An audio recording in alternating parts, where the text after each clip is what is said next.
Hey ladies, this is Mocha Mommy here bringing you another video while I sip my tea to tell you I was right. A few months ago, I was forwarded the article several times by multiple subscribers asking me about what I thought about the impending mating crisis. The fact that 60% of all college enrollment was held by a woman and that 40% by men, and that it meant an impending mating crisis in the future. My hypothesis was that typically when the majority culture is talking about something, it is because the majority culture has a plan to do something about it. And here we are, 2022, looking at the 2022-2023 collegiate school year, finding out that many colleges around the country have had a record-setting number of applications and acceptances. So why is this the case? So I'm going to break it down on a micro level and then a macro level as to why this phenomenon is occurring. On the micro level, my daughter's ex-boyfriend, oh, that sounds weird to say, my daughter's ex-boyfriend. My oldest daughter's ex-boyfriend worked at the grocery store down the street from the house. He didn't go to school with her, but he worked at the grocery store down the street from the house. He lives not too far from the neighborhood. She's known this boy for years. He ended up getting a job at a grocery store because he wanted to buy a car, okay? Essentially the pandemic hit, and now all of a sudden this young man who just was trying to save up for a car becomes an essential worker. That came with a significant income boost, raise for him. So now he's making closer to $15, $16 an hour. Well, once he turned 18, they then offered him a promotion, which gave him anywhere from $17.50 to $20 an hour. So once he took on kind of a leadership role, like a team leader role, that $20 an hour became solidified for him. So here he is, 18 years old, $20 an hour, telling his mother that, look at all this money that I'm making. Okay, living in his mom's house rent-free, mind you. Only thing he's paying for is his car. Not even his cell phone. His mom's paying for that too. Saying, look at all this money that I'm making. And I'm thinking I'm not going to go to college. He did not. Well, all of a sudden that $20 an hour job came with off shift work. He's 18. He's no longer in school, and the employer no longer has to keep him during those particular hours because he's no longer a minor. Now, all of a sudden, he goes from working that maybe 3 p.m. to 8 o'clock to now 8 o'clock to 3:30 in the morning. He's an overnight shelf stocker, and he's the team leader. So he's missing out on a lot of the evening activities that some of his 18-year-old friends are doing. You know, of course, he's a year ahead of my daughter, but he still has friends who are going to football games and hanging out at the mall, going to the movies, seeing Spider-Man for the 15th time. You know, he's missing out on a lot of that because he's now an evening shift worker. He also finds himself as the team lead having to be the acting manager because the manager had quit and then that position still remains unfilled. So now he's got a lot more responsibilities of managing his other coworkers, which are significantly older than him, and they feel that they don't need to listen. But yet he's still accountable for making sure things run smoothly on that shift. One of the things that he's accountable for is making sure that all the work is done. Well, the problem with that is when you have people quitting and people calling in sick because they have sick children or because they've gotten sick with COVID themselves or have sick parents or just are basically lazy and don't want to work, or the fact that they've moved on to different jobs. Well, guess what? Now he has to come in on those days to make sure that the work gets done because he's acting manager at this point. He's acting manager with some of the responsibilities, but none of the pay raises. There were times when I talked to his mother, I had this conversation with his mom when I saw her, when she would hear his alarm clock go off and she would literally hear him cry because he did not want to get out of bed. So here he is with all these headaches, these overtime shifts, and even with forklifts, hand trucks, and ergonomic back braces and all kinds of ergonomic lifting supplies, this is still manual labor. He's basically unloading trucks and pallets and stocking the shelves in the grocery store at night. This is not an easy job. Sometimes he would have to come in early or stay after his 3:30 a.m. shift to meet up with the daytime managers to let them know what happened overnight. So this guy is pulling a lot of hours. And yeah, $20 an hour is a great salary, but let me tell you, it's a humbling experience to walk into the office of a guy who doesn't know what it's like to do that backbreaking work on the floor, who's probably making 2-3 times as much as you because he's got that degree on the wall. You know a lot more about what's happening in these warehouses and these back stock rooms than he does, but you're not getting the pay because you don't have the credentials. You're not getting the respect because you don't have the experience. But yet you're finding yourself with a lot of the responsibility.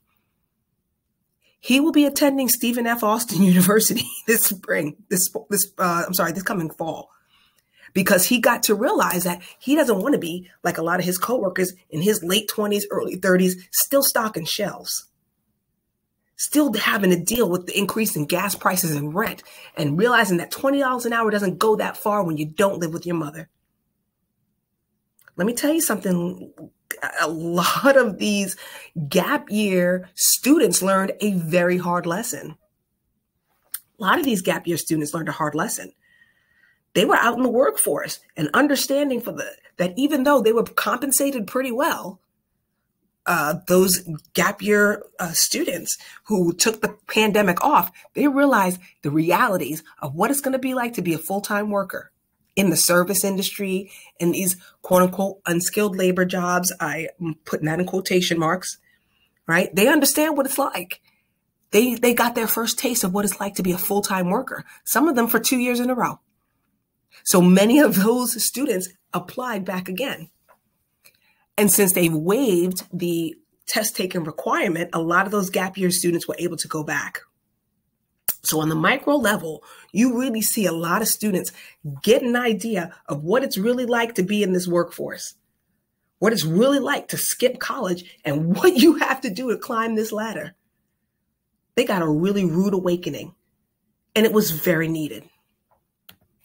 We also saw an increase of college acceptance and an increased number of college applications from another demographic.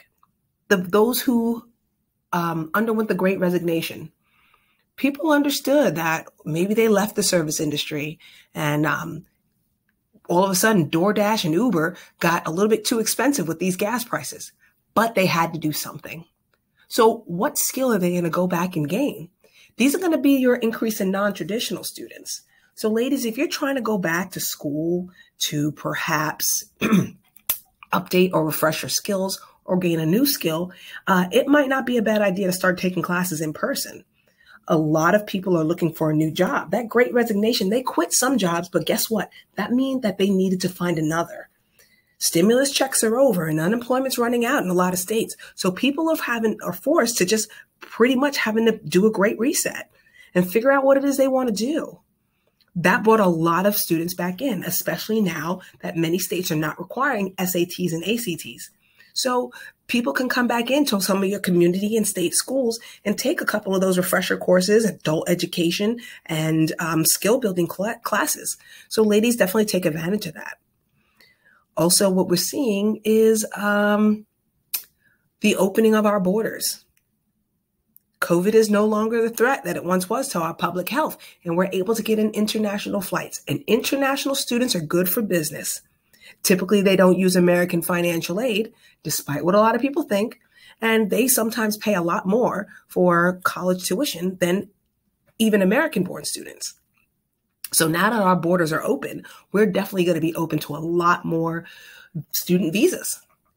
And guess what the reality of the American visa process is? Because student visas are some of the easiest visas to get.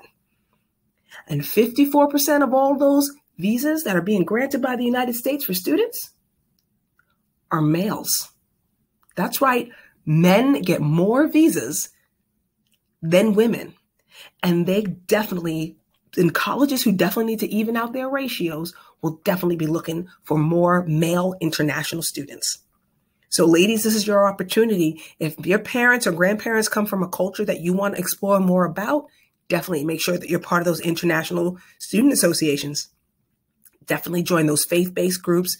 Definitely join a lot of those clubs and activities and intramurals and things like that that interested you in high school that now you have the opportunity to pursue in college. Make sure you're doing those community service events, those intern and externships, because you're going to want that work experience as well as some of that academic college experience. Don't hesitate to get extra help. Look into your TAs and go into our help center and academic support center, because trust me, a lot of these non-traditional students are going to be there too. It could be a great support system for you and also a great opportunity for you to meet, mingle, and network. With the increase of intake of social media during the pandemic, because we were all locked indoors, we saw a lot of people who were subscribing to some of these ideologies of the Graham Steffens and the Gary V's of the world, telling us how we can make money in crypto and start our own business, and NFTs are the wave of the future, and that we didn't need college degrees because it was a waste of money. But then once you started applying that to the real world when the economy opened up, you saw that it maybe wasn't that easy. That perhaps NFTs are a pretty slow growing NFTs and crypto are sometimes pretty slow growing, and they're not always a reliable way to make some money.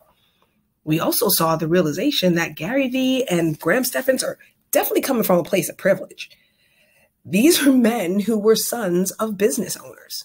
So it's really hard to be a 19-year-old real estate agent with no college degree if you don't know a ton of people who can qualify for a mortgage. So it's easy for Graham Steffens, not so easy for a lot of you guys. Gary Vee was able to get into the adult beverage industry because his father owned 3 liquor stores. So it was really easy for him to get into fine wines and spirits and end up making his fortune before he was able to diversify, because he was coming from a place of privilege. It's easy to invest in things like crypto and NFTs when you can afford to take that risk. A lot of men especially realize that some of these YouTubers and social media gurus didn't always translate into having real world experience. Not discounting any of these men or their channels or their advice, but at the same time, it's a lot harder for some people who don't have that kind of network. So a lot of people who quit their jobs are going back to school to build up those networks and to build up those skills that they thought they had. Running a business is not easy. It's going to take some skill building. It's going to take learning the software. It's going to take learning the network. And it's going to take even creating a kind of business plan that can't be duplicated by anyone else. Something that can help you to foster original ideas. And that's one thing that college gives you an opportunity to do. It teaches you how to think, and it helps you flex your creative muscles in a place that's safe and at pretty much a low risk to do so. So ladies, I just really want to encourage you to make sure you're listening and engaging and talking about people and their different variety of stories that brought them to college, because this is going to be one of the most diverse freshman classes that has ever hit American campuses. Another reason why we see an increase of college enrollment, well, it's the uptick of the need for skilled labor. You know, it's very funny because there's this little YouTube short or this video that's kind of been going around on TikTok or Twitter of Elon Musk talking about how you don't necessarily need college. There's also another one of Bill Gates, right? Talking about how you don't necessarily need college. But it's very interesting because, you know, the Gigafactory here in Austin opened up around a week ago from me recording this video. Very interesting how Elon Musk is talking about how you don't really necessarily need college, but yet drive through the parking lot of Tesla's Gigafactory and notice the license plate placards. A lot of those license plate placards say UT, Texas Tech, University of California, Santa Barbara, Arizona State University, University of New Mexico, For somebody who claims that you don't need a college degree, he certainly did hire a lot of college graduates to work at his gigafactory, especially in the high-paying positions. Same thing with Microsoft. For somebody who says you don't need a college degree, he certainly does have Bill Gates certainly has a lot of top-level executives, some of his leading engineers, most important shareholders who have several of them. You see that? Right now, a lot of people have noticed the Kansas City shuffle. Sure, they're telling you don't need a degree, but nobody's hiring any software engineers without one. No one's hiring any computer scientists without one. Even Mark Zuckerberg in the new metaverse, in the construction of these 3D character metaverse, right? Not a lot of people are hiring graphic designers who don't have the certifications. Just saying. And people have taken notice. So right now, there are those who are going back to school to get those skills, to get those jobs that they really want. Because they can say all they want that they don't want someone with a degree. But they certainly are not hiring you at a pay level that you really want in this economy if you don't have one. Ladies, whether you're a traditional or a non-traditional student, whether you're going for a degree, certification, or just to refresh your skills, you really want to make sure that you're putting your best foot forward and take advantage of this opportunity. Listen, there's going to be more students on these college campuses than ever before, and don't listen to the critics. This is such an amazing opportunity for you that you shouldn't let pass up. 2022 is a time for new beginnings, and this, ladies, is your year. Take advantage of it and listen to the diverse amount of stories that you're going to hear. Think about it. This is one of the most diverse incoming class of freshmen that you may ever see on American college campuses. Make sure that you're a part of those numbers and make this count. This is Mocha Mommy, and I'll see you in the next video.